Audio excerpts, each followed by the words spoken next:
കാവ്യമീമാംസയിൽ രാജശേഖരൻ പറയുകയാണ്, ഈ കവിത എന്ന് പറയുന്നത് അത് നമുക്ക് പല സമയത്തും സ്വാമിയായിട്ടും മിത്രമായിട്ടും മന്ത്രിയായിട്ടും ആചാര്യനായിട്ടും ഒക്കെ നമുക്ക് ഈ സാഹിത്യം അല്ലെങ്കിൽ കവിത മാറിത്തീരും. നല്ല കൃതികളിലൂടെ നമുക്ക് ഈ പറഞ്ഞ ഗുണങ്ങളൊക്കെ നമുക്ക് അനുഭവിക്കാൻ സാധിക്കും. അവർ നൽകുന്നതായ ധർമ്മങ്ങളൊക്കെ നമുക്ക് ആർജിക്കാനായിട്ട് ഭാവകന്മാർക്ക്, പ്രത്യേകിച്ചും സഹൃദയന്മാർക്ക് സാധിക്കുന്നു എന്നുള്ളതാണ്. അപ്പോൾ കവിതയ്ക്ക് അങ്ങനെ ഒരു ഗുണമുണ്ട്. കാവ്യം യശസേ അർത്ഥകൃതേ അല്ലേ, വ്യവഹാരവിതേ ശിവേതരക്ഷതയെ സദ്യ പരനിർവൃതയെ കാന്താസംഹിതതയാ ഉപദേശയുജേ എന്ന് പ്രസിദ്ധമായിട്ടുള്ള വാക്ക്.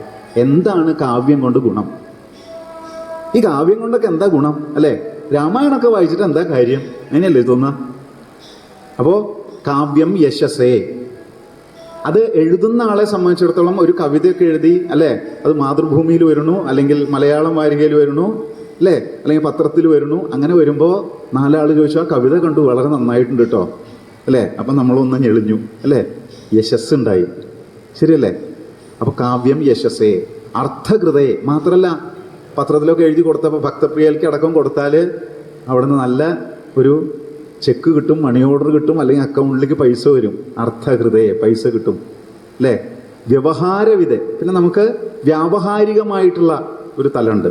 വ്യവഹാരം എന്ന് പറഞ്ഞാൽ കോടതി വ്യവഹാരമല്ല കേട്ടോ, സമ്യക്കായിട്ടുള്ള വ്യവഹാരം അത് നടക്കും അല്ലേ. പിന്നെ സദ്യ പരനിർവൃതയെ, ആത്മനിർവൃതി ഉണ്ടാവുക. ശരിക്കും മോക്ഷതുല്യമായിട്ടുള്ളൊരു നിർവൃതി നമുക്ക് കവിതയിലൂടെ, അത് എഴുതുന്ന ആൾക്കും വായിക്കുന്ന സഹൃദയനും അനുഭവിക്കാൻ സാധിക്കും. ജീവിച്ചിരിക്കലും എന്ന് പറഞ്ഞു. അതാണ് കാന്താസംഹിതതയാ ഉപദേശയുജേ. മന്ത്രി എന്ന് പറഞ്ഞാൽ അങ്ങനെ മന്ത്രിക്കാനുള്ള ചുമതലയാണ് ശരിക്കും. അപ്പം നല്ല മന്ത്രണം കിട്ടണം. ഈ ചെവിയിൽ നമുക്ക് നല്ല നല്ല ഉപദേശം തരുന്നവരാണ് മന്ത്രിമാർ. ഭാര്യയ്ക്ക് ആ സ്ഥാനമുണ്ട്, കാര്യേഷു അല്ലേ, മന്ത്രി എന്നാണ്. മന്ത്രി ഉപദേശിക്കേണ്ട ചുമതല ഭാര്യയ്ക്കുണ്ട്. അതാണ് പോരിന്നു പോകല്ലേ പോകല്ലേ കാന്ത, പോരിന്നു പോയാൽ അബദ്ധമാണേ എന്ന് താര ബാലിയുടെ കൈക്ക് കയറി പിടിച്ചു. സുഗ്രീവൻ പോരിന് വിളിച്ചപ്പോൾ ഇത് ശരിയല്ല, ഇത് അപകടമാണ്. എന്താ കാരണം? ഇവൻ ഇക്കണ്ട നാൾ പോരിന് വന്നിട്ടില്ല. ഇപ്പൊ പെട്ടെന്നൊരു ദിവസം ഇതാ അങ്ങയോട് പോരിന് വന്നിരിക്കുന്നു. അവൻ എവിടുന്നോ ശക്തമായിട്ടുള്ള ഒരു സഹായം കിട്ടിയിട്ടുണ്ട്. ആദ്യത്തെ പ്രാവശ്യം പിടിച്ചു, അത് വിട്ടിട്ട് പോയി. രണ്ടാമത്തെ പ്രാവശ്യം ഒന്നുകൂടി മുറുക്കി പിടിച്ചു താര. ഇന്നലെ അടി കൊണ്ടുപോയിട്ട് ആ ആള് വീണ്ടും ഒന്ന് വരണമെന്നുണ്ടെങ്കിൽ അപകടമുണ്ട്. ഞാൻ അങ്കദനെ വിട്ട് അന്വേഷിപ്പിച്ചപ്പോൾ ആ ഋഷ്യമൂകാചലത്തിൽ രാമലക്ഷ്മണന്മാരെന്ന് പറഞ്ഞ് രണ്ടുപേര് വന്നിട്ട് അവരുമായിട്ട് സുഗ്രീവന് സഖ്യമുണ്ടായിട്ടുണ്ട്. അപകടമാണ്, അങ്ങ് പോകരുത്. അപ്പോൾ അങ്ങനെ ഉപദേശിക്കുകയാണ്. അവിടെ താരയാണ് ഉപദേശിച്ചതെന്നുണ്ടെങ്കിലും ബാലിയോടാണ് ഉപദേശിച്ചതെന്നുണ്ടെങ്കിലും നമുക്കൊക്കെയുള്ളൊരു ഉപദേശമാണത് അല്ലേ. അപ്പോൾ കാവ്യം സന്ദർഭോചിതമായി കഥാപാത്രങ്ങളിലൂടെ നൽകുന്ന ഉപദേശം, അത് വായിക്കുന്ന ഓരോ സഹൃദയന്മാർക്കുമുള്ള ഉപദേശമായിട്ട് പഴയതാണ് എന്ന് വിചാരിച്ചിട്ട് അതൊക്കെ സാധു ആവണമെന്നില്ല. അല്ലെങ്കിൽ പുരാണങ്ങളിൽ എഴുതപ്പെട്ടിട്ടുണ്ട് എന്ന് വെച്ചിട്ടും അത് സാധു എക്കാലത്തേക്കും സാധു ആവണമെന്നില്ല. ചിലപ്പോൾ കാലം വരുമ്പോൾ ആ സാധുത്വത്തിനൊക്കെ ചെറിയ മാറ്റം വരാം. അപ്പോൾ പുരാണമിത്യേവ ന സാധു സർവം ന ചാപി കാവ്യം നവമിത്യപദ്യം. ഒരിക്കലും ഒരാളൊരു പുതിയൊരു കാവ്യം എഴുതി കൊണ്ടുവന്നു എന്ന് പറഞ്ഞിട്ട് തട്ടാൻ പാടില്ല. എന്തു വേണം? അത് വായിച്ചു നോക്കിയാലേ അറിയാൻ പറ്റുള്ളൂ. പുതിയതാണെന്ന് വിചാരിച്ചിട്ട് അത് മോശമാണെന്ന് ആദ്യമേ തന്നെ മുൻവിധി പാടില്ല. ന ചാപി കാവ്യം നവമിത്യവദ്യം. അവദ്യം എന്ന് പറഞ്ഞാൽ നിന്ദ്യമായിട്ട് അതിനെ കാണാൻ പാടില്ല. എന്തു ചെയ്യണം?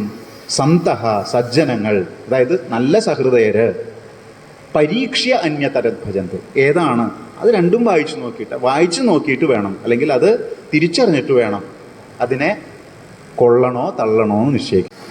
അതായത് ഇപ്പം നമ്മൾ യൂണിവേഴ്സിറ്റിയുടെ പ്രബന്ധങ്ങൾ രചിക്കുമ്പോൾ ശരിക്കും ഒരു കാവ്യഭാഷ പാടില്ല എന്നാണ് പൊതുവെ പറയുക. വസ്തുനിഷ്ഠമായിട്ട് കാര്യം പറയുമ്പോൾ കാവ്യഭാഷ അതിൽ ചേർത്താൽ എന്താ കുഴപ്പമെന്ന് വെച്ചാൽ വസ്തുനിഷ്ഠത കുറയും. അതായത് കുറച്ച് അധികം പറച്ചിലായിട്ടത് മാറും. അപ്പോൾ ഇത്തരം പ്രബന്ധങ്ങളിൽ വസ്തുനിഷ്ഠമായിട്ട് കാര്യം അവതരിപ്പിക്കുമ്പോൾ അതിൽ കാവ്യഭാഷ, ആലങ്കാരിക ഭാഷ കുറയ്ക്കണം എന്ന് പറയും. നിങ്ങളും ഈ ഉപന്യാസങ്ങളൊക്കെ എഴുതുന്ന സമയത്ത് കാവ്യഭാഷയിൽ ഇന്ന കാവ്യഭാഷ ഉപയോഗിച്ച് കൊട്ടേഷനൊക്കെ കൊടുക്കാം. പക്ഷെ നിങ്ങൾ എഴുതുമ്പോൾ ആ കാവ്യഭാഷയിൽ അതിൽ തൂവലും പൊടിപ്പൊക്കെ വെച്ചിട്ട് അങ്ങനെ അല്ല എഴുതുന്നത്. അപ്പോൾ പ്രബന്ധങ്ങൾ എഴുതുന്നതിന് ഒരു ഭാഷ വേറെയാണ്, പത്രഭാഷ അത് വേറെയാണ്. പത്രത്തിനൊരു ധർമ്മമുണ്ട്. പത്രക്കാർ രണ്ട് തരത്തിലും എഴുതുട്ടോ, കുറച്ച് കൂട്ടിയും എഴുതും, അങ്ങനെ എഴുതുന്ന ഒരു സമ്പ്രദായം ഉണ്ട്. അത് എന്താ വെച്ചാൽ മാർക്കറ്റിംഗ് എന്ന് പറയുന്ന തന്ത്രത്തിന്റെ ഭാഗം. ശരിക്കും അങ്ങനെയല്ല എഴുതുന്നത്, വസ്തുനിഷ്ഠമായിട്ട് എഴുതുക എന്നുള്ളതാണ് എഴുതുന്നത്. അപ്പോൾ നിരക്കവേ കുത്തി നെറുകയിൽ കൂട്ടി തിറമൊടു കെട്ടി നിറങ്ങൾ തൻ നൃത്തം. സിനിമാ പാട്ട് കേട്ടില്ലേ നിങ്ങൾ? അത് അന്നനട എന്ന് പറയുന്ന വൃത്തത്തിൽ ഉപയോഗിച്ചിട്ടുള്ളത്. അന്നനട എന്ന് പറയുന്ന ഒരു വൃത്തം അത് മഹാഭാരതത്തിലാണ് ഉപയോഗിച്ചിട്ടുള്ളത്. ബാക്കി മൂന്നിനെ കുറിച്ച് ഇവിടെ പറയാം. ബാലകാന്ഡം, അതുപോലെ തന്നെ ആരണ്യകാന്ഡം, ഇതില് കേക എന്ന് പറയുന്ന വൃത്തം ഉപയോഗിച്ചിട്ടുണ്ട്. നേരത്തെ സൂചിപ്പിച്ചു, കഥ പറയാൻ ഏറ്റവും ഉചിതമായിട്ടുള്ള വൃത്തം മഹാഭാരതത്തിലെ വളരെ പ്രസിദ്ധമായിട്ടുള്ള മഹാഭാരതം കിളിപ്പാട്ടിൽ ജരിതയും മക്കളും എന്ന് പറയുന്ന ആ ഭാഗമൊക്കെ വളരെ പ്രസിദ്ധമാണ് അല്ലേ? അരണ്യം തന്നിൽ പിടിപെട്ടിതു വന്യദേവൻ കരഞ്ഞു തുടങ്ങിനാൾ ജരിത താനുമപ്പോൾ എന്ന് ഒരു പ്രത്യേക ഈണം നിങ്ങൾ മനസ്സിൽ വയ്ക്കുക.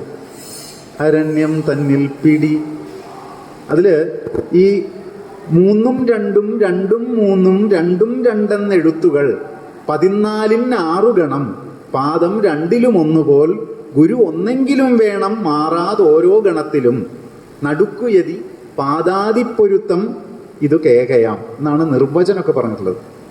നിർവചനമൊക്കെ കേട്ടിട്ട് നിങ്ങൾ പേടിക്കാൻ നിൽക്കണ്ട. കേക വളരെ ലളിതമായിട്ട് മനസ്സിലാക്കാൻ, ഇത്രയും വിപുലാക്കണമെന്നില്ല, പെട്ടെന്ന് മനസ്സിലാവാൻ 14 അക്ഷരം വേണം. 14 അക്ഷരത്തിന് 20 മാത്ര വേണം എന്നുള്ളത് കൂടി ഉണ്ട്. 7 അക്ഷരത്തിന് 10 മാത്ര വെച്ചിട്ട് രണ്ടിനും കൂടിയിട്ട് 20 മാത്ര വരും. കേട്ടു ചൊല്ലിനാൻ വിശ്വാമിത്രൻ എല്ലാം ആകുന്നതു ചെയ്താലും മടിക്കേണ്ട കല്യാണമിതു മൂലം വന്നുകൂടിയിടുമല്ലോ. അപ്പൊ ഇതില് നമ്മൾ ശരിക്ക് ചൊല്ലുമ്പോൾ ഇങ്ങനെ ചൊല്ലിയപ്പോൾ ഉണ്ടായ ഗുണം എന്താ? ആ സന്ദർഭത്തിന്റെ ഒരു ഭാവം അത് നമുക്ക് വ്യക്തമായി.